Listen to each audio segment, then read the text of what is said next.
अस्सलाम वालेकुम नाज़रीन, मां आहियां शुएब अली उमरानी ऐं तव्हां ॾिसी रहिया आहियो BR टाइम न्यूज़। सभ खां पहिरियां शामिल कंदासीं हीअ रिपोर्ट।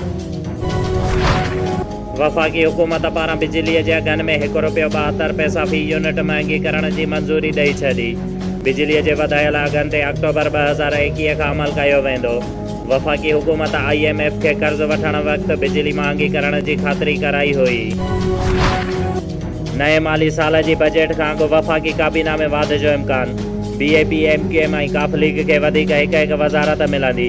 काफ लीग जे कामिल आगा, BAP जे अनवर काकड़, MQM जे फैसल सब्ज़वारीअ खे वज़ीर बणायो वेंदो। वज़ारत वठण खां इनकारी MQM बि राज़ी। जहांगीर तरीन जे ग्रुप जे अॻुवाणनि जे पंजाब जे वॾे वज़ीर ओस्मान बुज़दार सां मुलाक़ात। पंहिंजनि ख़दशनि खां आगाह कयो तरीन ग्रुप जे नौमान लंगड़ियाल चयो आहे त हिकु हुयासीं, हिकु आहियूं ऐं हिकु ई रहंदासीं। उमेद आहे त सभु मसइला हल थी वेंदा। वज़ीर आज़म वाइदो कयो आहे त जहांगीर सां नाइंसाफ़ी न थींदी।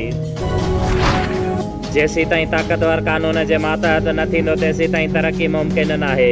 नेब 23 सालनि खां करप्शन ख़िलाफ़ जदोजहद करे रही आहे, पर वॾनि माण्हुनि में हथु न विझण सबबि एहतसाब ब्यूरो करप्शन जे ख़ात्मे में नाकाम वियो आहे।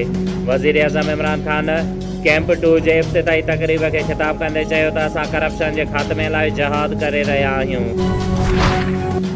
बलोचिस्तान हुकूमत में जारी छिकताण तेज़।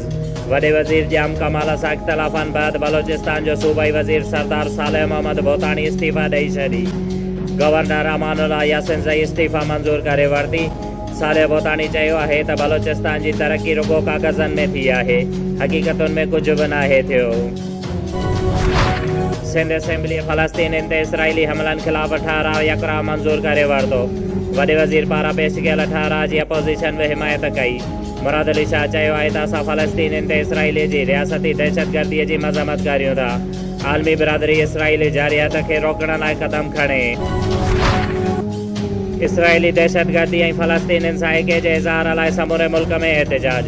सियासी समाजी ऐं मज़हबी तंज़ीमुनि पारां निकितल रैलियुनि में फ़लस्तीनियुनि ते इसराइली हमलनि जी मज़म्मत। क़ौमी टीम जे अॻूणे कप्तान शाहिद आफ़रीदी बि वज़ीर आज़म इमरान ख़ान खे आसिफ़ ज़रदारी ऐं नवाज़ शरीफ़ जो पीछो छॾण जो मशवरो ॾेई छॾियो। शाहिद आफ़रीदीअ जे हिकु वीडियो में चयो वियो आहे त इमरान भाई जॾहिं वज़ीर आज़म न हुयो त संदसि हिकु आवाज़ ते क़ौम थी पवंदी हुई, पर हाणे खेसि वज़ाहतूं करणियूं पइजी रहियूं आहिनि। इमरान जिते बि वञे थो रुगो नवाज़ शरीफ़ ऐं आसिफ़ ज़रदारीअ जो ज़िक्र करे थो। हाणे खेसि इक़्तिदार में 2.5 साल थी विया आहिनि। खेसि कुझु कमु करे तब्दीली ॾेखारणु घुरिजे। पब्लिक हेल्थ इंजीनियरिंग डिपार्टमेंट शहीद बेनज़ीराबाद जे मुलाज़मनि पारां जॉइनिंग ऑर्डर न मिलण ख़िलाफ़ अहमद लुंड, शौकत अली, करीम बख्श, लियाकत अली, अहमद खान डायरी ऐं ॿियनि जी अॻुवाणीअ में नवाब शाह प्रेस क्लब ॿाहिरां एहतिजाजी मुज़ाहिरो कंदे चयो त असांखे 2019 में सिंध हाई कोर्ट हैदराबाद बहाल कयो हुयो, लेकिन पब्लिक हेल्थ ऑफिसरनि अदालती हुकुम खे नज़रअंदाज़ करे असांखे जॉइनिंग ऑर्डर नथा ॾिना वञनि, जेका असां ग़रीब मुलाज़मनि सां नाइंसाफ़ी आहे। हुननि मुतालबो कयो आहे त असांखे जॉइनिंग ऑर्डर ॾेई असां मां बेचैनी ख़तमु कई वञे।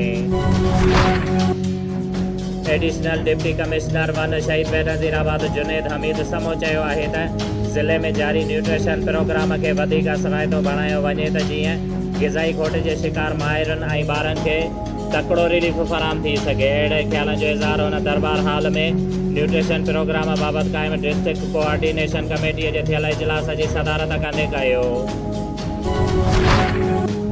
अॼु जुमे जे ॾींहुं पूरे मुल्क जी नवाब शाह में बि मज़हबी ऐं सियासी समाजी तंज़ीमुनि पारां इसराइल ख़िलाफ़ ऐं फ़लस्तीनी अवाम सां हमदर्दी तौरु रैलियूं कढी एहतिजाजी मुज़ाहिरा कया विया। उन सिलसिले में शिया उलमाए काउंसिल पाकिस्तान जे SO जाफ़रिया यूथ मजलिस वहदतुल मुस्लिमीन ऐं ISO नवाब शाह पारां गासिब इसराइल जे ख़िलाफ़ ऐं मज़लूम फ़लस्तीनी अवाम सां हिमायत में ज़वार मोहम्मद हुसैन चांडियो, मौलाना किफ़ायतुल्लाह करीमी, मौलाना मुख्तियार इमामी, मौलाना कलब मेहंदी, माजिद अली संजरानी, सैयद जाफ़र शाह, अब्दुल हकीम लाशारी ऐं ॿियनि जी अॻुवाणीअ में मरकज़ी इमाम बारगाह खां नवाब शाह प्रेस क्लब ताईं रैली कढी वई।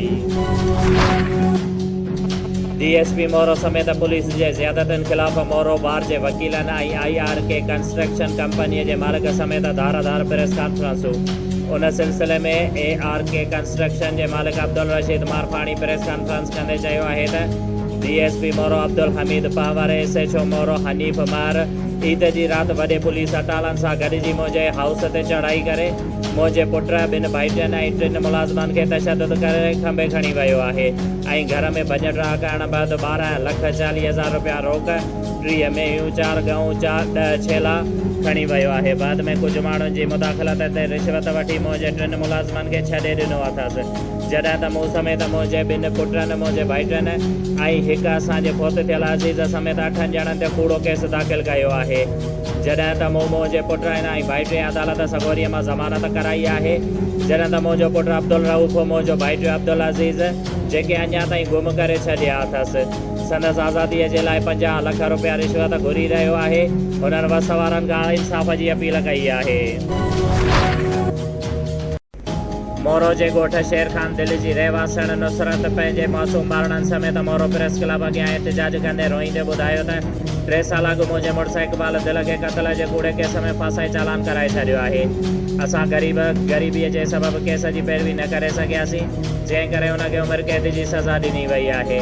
मां ग़रीब औरत 8 ॿारनि जी माउ आहियां, कमाइण वारो केरु बि न आहे ऐं मुंहिंजा ॿार मक़तूल नीगर जमील दिल जे वारसनि वटि क़ुरान पाक बि खणी वियासीं त मुंहिंजो मुड़ुसु तव्हांजे नीगर जे क़त्ल में मुलविस न आहे, पर हुननि असांजी का बि ॻाल्हि न ॿुधी। मुंहिंजो मुड़ुसु बेगुनाह आहे, हू गाॾो हलाए रोज़गार करे ॿारनि जो पेट पालींदो आहे। असांखे केस में सज़ा लाइ अपील दाख़िल कराइण लाइ ताक़त न आहे, जंहिं करे मां हुकूमत ऐं सरहदीअ वारनि खां मदद जी अपील करियां थी त असांजी कानूनी मदद कई वञे। नौशर फिरोज़ में PTI पारां इसराइल फ़लस्तीन में मासूम शहरनि जे क़त्लेआम ऐं मीडिया हाउसिस ते बमबारी ख़िलाफ़ PTI ज़िले नौशर फिरोज़ पारां एहतिजाजी रैली कढी वई, जंहिंजी निगरानी सदर सरदार इरशाद अली सांद, ज़िलई SVP Mohammad Aamir Biroi, senior vice president Faiz Mohammad Mala, general secretary Farooq Ahmed Dangraj ऐं ॿिया करे रहिया हुया। शोएब अली उमराणी खे ॾींदा इजाज़त। वधीक ख़बरुनि ऐं अपडेट्स लाइ ॾिसंदा रहो BR टाइम न्यूज़।